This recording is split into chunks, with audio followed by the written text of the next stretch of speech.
मुझे अनुमति मिल जाए तो मैं पहला ऐसा व्यक्ति होऊंगा कि संविधान को जला दूंगा। देखिए, बाबा बेहुदे बाबा है, इस पर बिल्कुल कोई ध्यान न दे।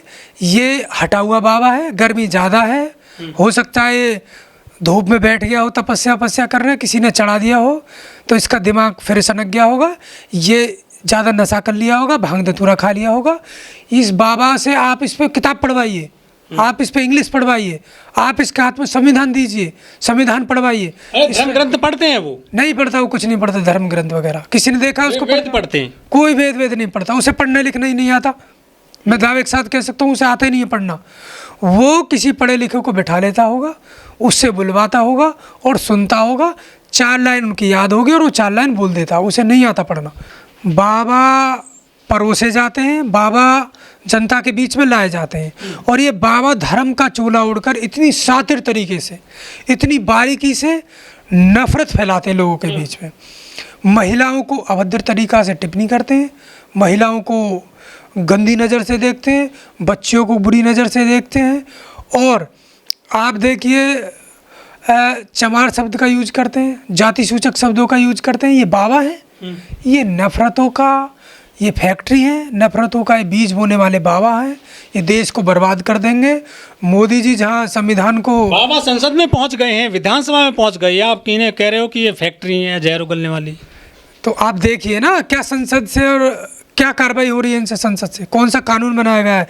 एक के बाद एक बाबा संविधान में चले गए हैं, बाबा सत्ता में चले गए हैं धर्म के नशे में, क्योंकि देश की जो भूमि है, जो ज़मीन है, वो धार्मिक है। वो अन्न उगाने से ज़्यादा धर्म का बीज बो देते हैं तो धर्म की फसल उगाती है, धर्म की वो फसल जो देश भर में नफ़रत फैलाती है, भाई भाई को बांटती है, भाई बहन को बांटती है, माता पिता को बांटती है, रिश्तों को चूर कर देती है। ऐसी नफ़रत ये धर्म के ठेकेदार बो रहे हैं। नमस्कार, मैं ओमदेव। आज हम हैं दिल्ली में, हमारे साथ हैं मिस्टर देव कुमार जी। देव कुमार जी सामाजिक कार्यकर्ता हैं और राजनीतिक विश्लेषक भी हैं। देव कुमार जी एक बाबा हैं उत्तर प्रदेश में, वो कह रहे हैं कि यदि मेरा बस चले तो मैं संविधान को जला दूं, हटा दूं। उनके इस बयान को आप किस तरह देखते हैं?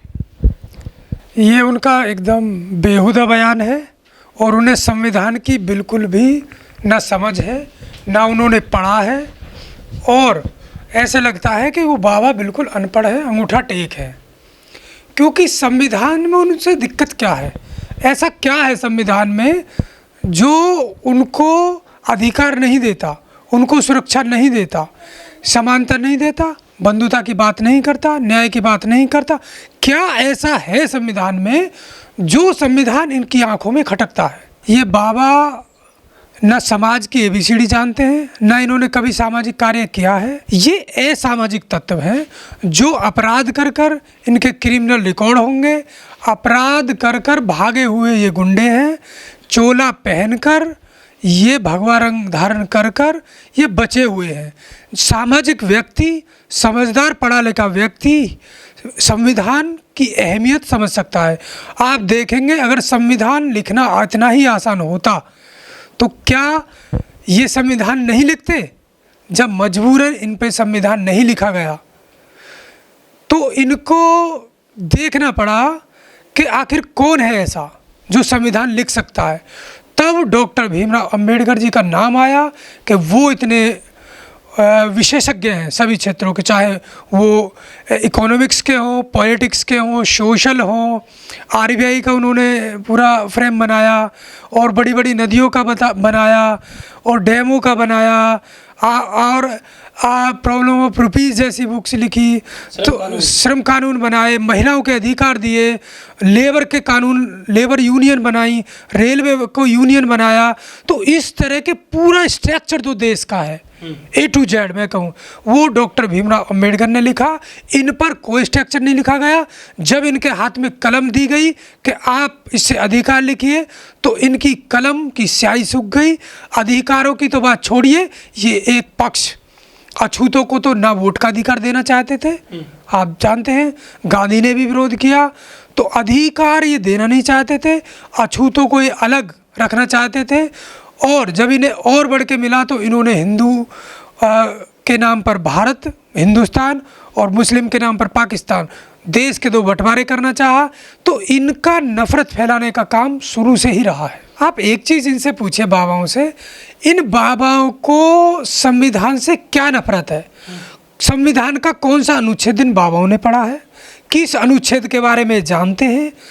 ये एक अनुच्छेद इन्होंने नहीं पढ़ा, ना ये किसी आर्टिकल के बारे में जानते, और ना ही ये न्याय के बारे में जानते, ना ही ये समता की परिभाषा जानते, ना ही ये बंधुता की बात जानते। और ये हम भारत के लोग, जहाँ से संविधान की प्रस्तावना शुरू होती है, view the people of India, ये उसका मीनिंग नहीं जानते। तो जो इन मूल शब्दों को, जो कोई भी धर्म हो, जैसे बौद्ध धर्म है, कोई भी धर्म हो, वो धर्म इन शब्दों के फाउंडेशन है। ये शब्द इन पर टिका होता है।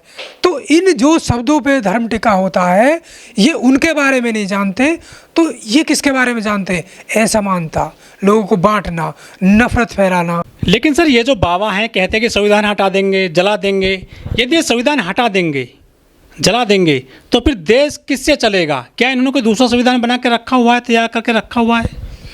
अगर ये इन्हें दूसरा संविधान, अगर आज ही दूसरा संविधान लिखने की अगर इन्हें इजाज़त दे देना, तो इस संविधान तो छोड़ो, ये संविधान का के खे भी नहीं लिख पाएंगे, जो सबको जोड़ कर रखे, जो सबके अधिकारों को प्रो कर रखे एक माला में।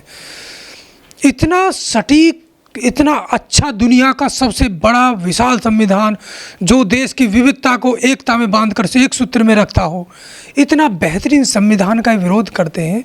इनकी मानसिकता इतनी बकवास, इतनी बेकार है, जिसकी आप और हम कल्पना नहीं कर सकते। ये मनुस्मृति का देश चाहते हैं। आखिर मनुस्मृति में ऐसा क्या है? वो शूद्र को, महिलाओं को, अछूतों को बांट के रखता है, उन्हें गाली दे के प्रताड़ित करता है, उनको गाली जो जाति सूचक है शब्दों का प्रयोग करता हो, ऐसी मनुस्मृति का ये देश चाहते हैं। तो ऐसा देश अब कोई नहीं चाहेगा। सबको, जिसको अधिकार मिल चुके हों, जिसने अधिकारों का रस पी लिया हो, उनका स्वाद चख लिया हो, वैसा घटिया बकवास मनुस्मृति का देश नहीं चाहेंगे, नहीं चाहेंगे। अगर वो ऐसा ये करते हैं तो ये बहुत, देश में एक बहुत बड़ा आंदोलन होगा, देश में मारकाट फैल जाएगी, और ये बहुत बाबाओं की जान को खतरा है। बाबा हैं, ऐसी भाषा बोलते हैं संविधान को लेकर, बाबा साहब को लेकर, इनमें इतनी जुबान कौन डालता है, शब्द कौन भरता है, जो कुछ ही बोल देते हैं, इतना विरोधी है? देखिए, इनको जुबान आरएसएस से आती है और भाजपा से आती है। आप देखिए, नरेंद्र मोदी जी प्रधानमंत्री के जो आर्थिक परिषद के सलाहकार रहे हैं, विवेक देव राय जब ये कहते हैं कि भारत का संविधान बदल देना चाहिए, और भी सांसद हैं वो कहते हैं लगातार, इनके बीजेपी के नेता कहते हैं, आरएसएस के लोग कहते हैं आए दिन बयानों में कि आप क्या करें कि भारत का संविधान को बदलने का समय आ चुका है। जब उन पर कोई कार्रवाई सरकार नहीं करती है, मोदी उस सलाहकार को नहीं हटाते हैं, वो अभी भी है। ऐसे लोगों के बयान के बाद अगर उन्हें नहीं हटाया जाता है तो नीचे के चिरकुट लोगों का मनोबल बढ़ता है कि जब वो कह रहे हैं मोदी जी के खास सलाहकार, तो इसका मतलब मोदी जी कह नहीं रहे हैं, मोदी जी कहलवा रहे हैं। जैसे देश में हिंसा होती है, हिंदू मुस्लिम होता है और लोग मारे जाते हैं, तो मोदी जी उन बयानों पर चुप रहते हैं। जब रोजगार की बात आती है, मोदी जी चुप रहते हैं।